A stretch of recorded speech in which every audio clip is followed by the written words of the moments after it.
रहते थे। पापा चिड़िया का व्यवहार अपनी पत्नी के साथ कुछ ठीक नहीं था। लो, ये एक एक दाना तुम और गुड़िया खा लो और बाकी के दाने जमा कर दो। गुड़िया के पापा, एक एक दाना खाने से हमारा पेट नहीं भरता। अगर आप इजाजत दें तो हम दो दो दाने खा लिया करें। अब गुड़िया बड़ी हो रही है, इसे अच्छे भोजन की जरूरत है। जो मैंने कहा है वो करो। वो दाना मैं मुश्किल समय के लिए जमा कर रहा हूँ। ऐसा कहते हुए पापा चिड़िया गुस्से से घर से चला जाता है। दोपहर के बाद दरवाजे पर दस्तक होती है। मम्मा चिड़िया दरवाजा खोलती है। सामने एक साधु पक्षी था। जी बाबा जी, बताइए मैं आपकी क्या मदद कर सकती हूँ? बेटी, मैं भूखा हूँ, मुझे कुछ भोजन दो। फिर थोड़ी देर सोचने के बाद मम्मा चिड़िया घर में जाती है और अपने पति के जमा किए हुए भोजन में से कुछ दाने उस साधु पक्षी को दे देती है। गोरी कौवी ये सब देख रही थी। गोरी कौवी भागी भागी चिड़िया के पति के पास जाती है। तुम यहाँ मेहनत से कमाई कर रहे हो और उधर तुम्हारी पत्नी जमा किया हुआ भोजन पक्षियों को लुटा रही है। क्या मतलब? मैं समझा नहीं। मैंने अभी अभी देखा है, तेरी पत्नी ने एक पक्षी को इतने सारे दाने दिए हैं। अगर नहीं विश्वास तो जाकर अपने दाने गिन लो। फिर गुस्से में चिड़िया का पति घर जाता है। होगी अब इन पति पत्नी में लड़ाई जरूर होगी। ऐसा सोचते हुए गोरी भी चिड़िया के पति के पीछे पीछे चल देती है।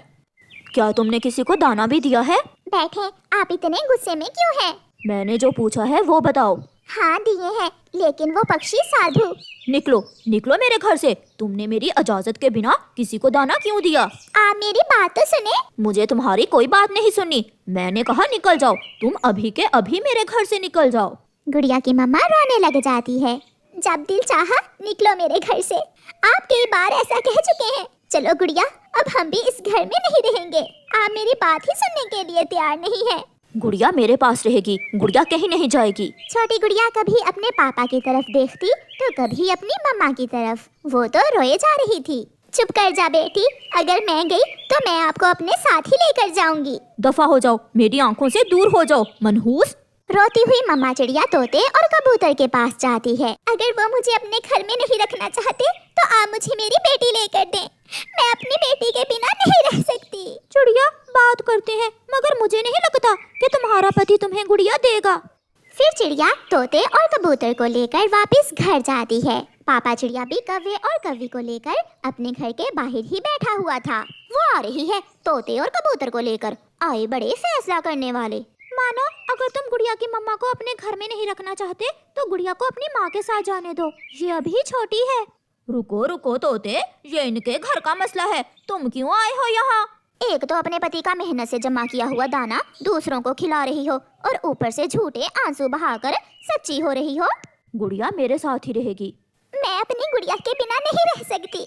आप मुझे मेरी गुड़िया दे दे। चील वहाँ आ जाती है। बड़ी चील तक भी बात पहुँच जाती है। सुनो सुनो, लड़ने का कोई फायदा नहीं है। मैं तो न्याय की बात करूंगी। गुड़िया बेटी, तुम बताओ, आप अपने पापा के साथ रहोगी या मम्मा के साथ? मैं मम्मा साथ रहूंगी। अगर ये अपनी माँ के साथ रहना चाहती है तो इसे जाने दे। चील दी, वो तो अभी छोटी बच्ची है। चुप, तुम चुप कर जाओ काली कलोटी। मैंने फैसला कर दिया है, ये बच्ची अपनी माँ के साथ ही जाएगी।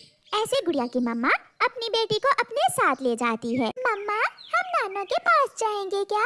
नहीं बेटी, माँ परेशान होंगी। फिर वो माँ बेटी जंगल की दूसरी तरफ जाती हैं और मम्मा चिड़िया अपने लिए एक तिनकों का घर बनाने लगती है। पापा चिड़िया भी सब भूलकर अपने काम पर चला जाता है। ऐसे ही कुछ दिन गुजर जाते हैं। गुड़िया गुड़िया, तुम्हारे पंख पर चोट कैसे आई मेरी बेटी? पापा पापा, डरते हुए पापा चिड़िया उठ जाता है। ये तो सपना था। मेरी गुड़िया के पंख पर चोट? नहीं नहीं, ये तो सपना था। पापा चिड़िया फिर से सो जाता है। मम्मा चिड़िया को दाना लेने दूर तक जाना पड़ता था। रास्ते में गुड़िया थक जाती थी। मम्मा मम्मा, मैं थक गई हूँ, मुझसे और उड़ा नहीं जाता। वो माँ बेटी एक पेड़ पर बैठ जाती हैं। गुड़िया बेटी, मैं आपसे कुछ कहना चाहती हूँ। कहिए मम्मा, क्या बात है? गुड़िया बेटी, मुझे लगता है मैं आपका पालन पोषण ठीक से नहीं कर पाऊंगी। मैं चाहती हूँ कि आप अपने पापा के पास ही चले जाएं। ज्यादा नहीं तो भोजन तो मिलेगा ना आपको। मम्मा, मैं आपके बिना कैसे रहूंगी? बेटी, मैं आपको मिल जाया करूंगी। गुड़िया, मेरी तरफ देखो। बेटी, मैं चाहती हूँ कि मेरी बेटी स्वस्थ रहे। ठंड बढ़ रही है, तिनकों के घोंसले में रहना बहुत मुश्किल हो जाएगा आपके लिए। ऐसे चिड़िया गुड़िया को साथ लेकर हरियाली तोती के पास आती है। हरियाली बहन, आप मेरी गुड़िया को इसके पापा के पास छोड़ आए। मेरे पास ना घर है ना दाना। मुझे लगता है मेरे पास मेरी बेटी सुरक्षित नहीं है। मैं समझती हूँ चिड़िया बहन, एक माँ अपने बच्चों को सुरक्षित ही देखना चाहती है। फिर हरियाली तोती गुड़िया को उसके पापा के पास छोड़ आती है। देखा देखा गुड़िया बेटी, आपकी मम्मा आपको भोजन भी ना दे सकी। मम्मा को मेरी चिंता थी। मम्मा कहती है कि मैं वहाँ तिनकों के घोंसले में बीमार हो जाऊंगी। ये सब वो इसलिए कह रही है कि वो तुम्हें पाल नहीं सकती। अब समझ आई उसे कि दाना कैसे कमाते हैं। कुछ दिन गुजर जाते हैं और फिर एक दिन गुड़िया और उसके पापा घर के बाहर बैठे हुए थे कि वही साधु पक्षी फिर से आता है। बेटा, मुझे कुछ खाने को दो। पापा, ये वही अंकल पक्षी हैं जो उस दिन मम्मा से दाना लेकर गए थे जब आपकी और मम्मा की लड़ाई हुई थी। क्या? ये तुम क्या कह रही हो गुड़िया बेटी? हाँ बेटा, आपको आपकी पत्नी किसी नेकी के बदले में मिली है। वो बहुत अच्छी है। जब तुम छोटे से थे तो इस घर से मैं तब भी खाली हाथ कभी ना गया था, और अब तुम्हारी पत्नी भी बहुत दयालु है। फिर पापा चिड़िया साधु पक्षी को कुछ दाने दे देता है। ये सोने का टुकड़ा है बेटा, ये मेरे किसी काम का नहीं है। ये आप अपनी पत्नी को दे देना। अच्छा, अब मैं जाता हूँ। साधु पक्षी वहाँ से चला जाता है। गुड़िया बेटी, मुझे नहीं मालूम था कि उस दिन आपकी मम्मा ने साधु पक्षी की मदद की थी। मैं समझा कि तुम्हारी मम्मा पक्षियों को फजूल दाना बांटती है। आपने मम्मा को कुछ कहने का मौका ही नहीं दिया था पापा जी। चलो बेटी, मेरे साथ चलो। कहाँ पापा? आपकी मम्मा को लेने। क्या आपकी मम्मा मुझे माफ कर देगी? पीछे से गुड़िया की मम्मा भी आ जाती है। क्या क्या मैं अपनी गुड़िया से मिल लूं? मुझे माफ कर दें, मुझे माफ कर दें गुड़िया की मम्मा, मुझे सब पता चल गया है। मम्मा, पापा को माफ कर दें। पापा फिर ऐसा नहीं करेंगे।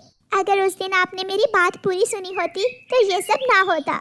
फिर वो सब खुशी खुशी अपने घर में रहने लगते हैं। प्यारे दोस्तों, इस कहानी को लाइक, अपने दोस्तों के साथ शेयर और चैनल को सब्सक्राइब करना बिल्कुल मत भूलना। आपका धन्यवाद। मानो चिड़े की पत्नी रानो चिड़िया बहुत सुघड़ और अक्लमंद थी, मगर उसकी साथ उससे अच्छा व्यवहार नहीं करती थी। बहू बहू, मेरी दवा यहाँ पड़ी थी, वो तुमने कहाँ छुपा दी है? सासू माँ, मैंने आपकी दवा अलमारी में रख दी थी, मैं अभी आपको ला कर देती हूँ। फिर उसकी बहू उसे दवा ला देती है। कितनी बार कहा है मेरी चीजें यहाँ पड़ी हो, वहाँ रहने दिया करो, हाथ न लगाया करो मेरी चीजों को। सासू माँ, मैंने तो संभाल दी थी आपकी दवा। ज्यादा चू चू न करो। आज गाजर की खीर बनाओ, मेरा गाजर की खीर खाने को बहुत दिल कर रहा है। मगर माँ, आपको मालूम है मुझे गाजर की खीर नहीं बनानी आती। इसीलिए तो कहा है मेरे बेटे को भी पता चले तुम्हारे करतूत। उसकी बहू को मालूम था कि अब अगर वो गाजर की खीर नहीं बनाएगी तो उसकी सास उससे लड़ाई शुरू कर देगी। फिर बहू चिड़िया अपनी पड़ोसन लूसी कबूतरी के पास जाती है और उसे गाजर की खीर बनाने की तरकीब पूछती है। जब दूध अच्छे से उबलने लगे तो फिर उसमें चावल और गाजर मिलाकर तब तक पकाना जब तक चावल घुल ना जाए। मैं अपनी पूरी कोशिश करूंगी। देखें सासू माँ खुश होती हैं या नहीं।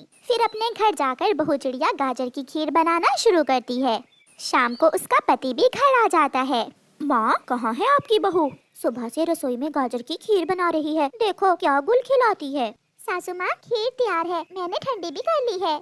फिर उसका पति खीर खाता है। सच सच माँ, खीर तो बहुत स्वादिष्ट है, आप भी खाकर देखें। ऐसा कैसे हो सकता है? इसकी हाथों की बनी हुई खीर तो हमेशा ही बेस्वाद होती है। सासू माँ, आप खाकर तो देखें। फिर सासू माँ खीर खाती है, मगर खीर तो बहुत स्वादिष्ट बनी थी। सासू माँ, कैसी लगी? कुछ खास नहीं है। फिर सास दूसरे कमरे में चली जाती है। माँ दिल की बुरी नहीं है, बस तबीयत थोड़ी कड़वी है। न जाने कब सासू माँ मुझसे प्यार करेंगी। मैं तो हमेशा उन्हें खुश रखने की कोशिश करती हूँ। गौरी, मुझे डर है कि कहीं मेरा बेटा उसी का ना होकर रह जाए। कुछ ऐसा करो कि वो मेरे बेटे के सामने अपनी इज्जत ना बना सके। बहन, तुम चिंता न करो, मैं आज ही उल्लू बाबा के पास जाती हूँ और उससे कोई तावीज बना कर लाती हूँ जिससे तुम्हारा बेटा हमेशा तुम्हारी ही बात माने। रानो की सास जब गौरी कव्वी से दुख सुख करके घर आती है तो उसकी बहू रसोई में थी। बहू, क्या बना रही हो? सासू माँ, मैं आलू मटर का सालन बना रही हूँ। मैं बनवाती हूँ इससे सालन। बहू, जाओ और नदी से पानी ले आओ, पानी का मटका भी खाली है। बहू रानी पानी लेने चली जाती है। पीछे से सास नमक वाला डिब्बा उठाती है और हंडिया में एक मुट्ठी भर के नमक डाल देती है। अब तो मेरा बेटा इसे छोड़ेगा ही नहीं। उसकी बहू जब नदी से पानी लेकर आती है तो वो रसोई में जाकर सालन में नमक चेक करती है, मगर हंडिया में नमक तो बहुत ज्यादा था।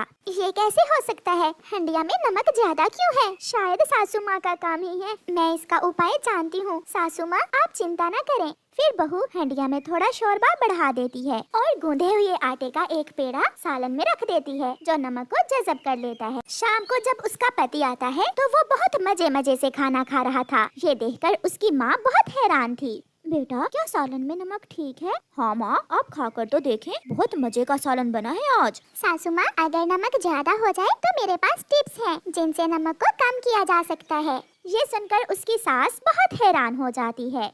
मैंने बात कर ली है उल्लू बाबा से। आप 10 दाने चावल, 10 दाने गेहूँ और 10 दाने चनों के ले आए। फिर देखना आपकी बहू को कैसे मार पड़ती है आपके बेटे से। मैं अभी घर से ये सब लेकर आती हूँ। फिर सास चिड़िया घर जाती है और एक थैली में सारा अनाज डालकर वापस आती है। सारे अनाज के 10-10 दाने पूरे हैं। हाँ गोरी, पूरे हैं दाने। अब तुम देखना मैं क्या करती हूँ। गोरी वो अनाज लेकर घर चली जाती है। गोरी, ये कहाँ से मिला है तुम्हें इतना दाना? वो है ना मानो की पागल माँ। कौन? वही रानो चिड़िया की सास। उसे उल्लू बनाकर लाई हूँ मैं ये सब कुछ। वो अपनी बहू को अपने बेटे के सामने बुरा बनाना चाहती है। मेरी मदद लेने आई थी और मैंने उसे चूना लगा दिया। बहुत तेज हो तुम। दिन गुजरते गए और रानो की सास हर रोज गोरी कवि के लिए अनाज घर से लेकर जाती और गोरी कवि उसे कोई न कोई नई बात बता देती। उल्लू बाबा ने बताया है कि अब उसकी तपस्या पूरी होने ही वाली है। फिर देखना तुम्हारी बहू से कैसा सलूक करता है तुम्हारा बेटा। महीना खत्म होने से पहले ही घर से राशन खत्म हो जाता है। अभी महीना खत्म नहीं हुआ और राशन कैसे खत्म हो गया? बेटा, तुम्हारी पत्नी ने अपनी माँ को दिया होगा अनाज। मैं तो कई दिनों से तुम्हें बताना चाह रही थी मगर चुप रही। रानो का पति बहुत गुस्से में आ जाता है। उसकी पत्नी भी नदी से पानी लेकर आ जाती है। सारा राशन कहाँ गया? माँ ने बताया है कि घर में राशन खत्म हो गया है। मुझे क्या मालूम, अलमारी की चाबी तो सासू माँ के पास होती है। हाँ, अब ये कहो कि मैंने दे दिया है राशन किसी को। ये सब तुम्हारे ही करतूत हैं। रात को रानो चिड़िया अपने पति से कहती है, मैं बहुत दिनों से चुप हूँ मगर आज मैं आपको सच बताना चाहती हूँ। बताओ क्या बात है? सासू माँ न जाने क्यों मेरी दुश्मन बनी हुई है। वो कभी हंडिया में नमक मिला देती है तो कभी कुछ। मेरा विश्वास मानिए, घर का राशन भी सासू माँ ने ही किसी को दिया है। मैंने अपनी आँखों से 2 बार माँ को राशन थैले में ढालते देखा है। क्या ये सच है? हाँ, मैं सच कह रही हूँ।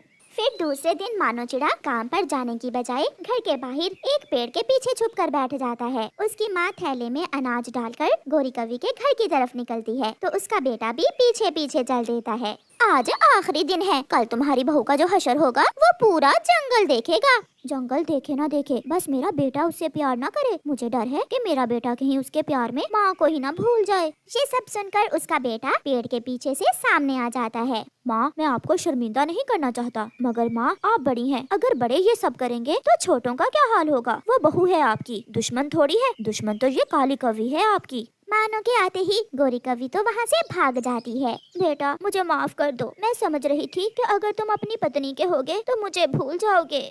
माँ, आप मेरी माँ हैं और एक बेटा माँ को कैसे भूल सकता है? चलो घर चलें और आज के बाद आप ऐसा कुछ नहीं करेंगी। फिर मानो अपनी माँ को घर ले जाता है। बेटी, मुझे माफ कर दो। आज मुझे एहसास हो गया है मैंने आपसे बहुत बुरा किया। आज के बाद हम दोनों प्यार से रहा करेंगी। सासू माँ, शुक्र है आपको एहसास हो गया। मगर सासू माँ, फिर कभी हंडिया में नमक ज्यादा ना मिलाना वरना शोरबा बढ़ाना पड़ जाएगा। ये सुनकर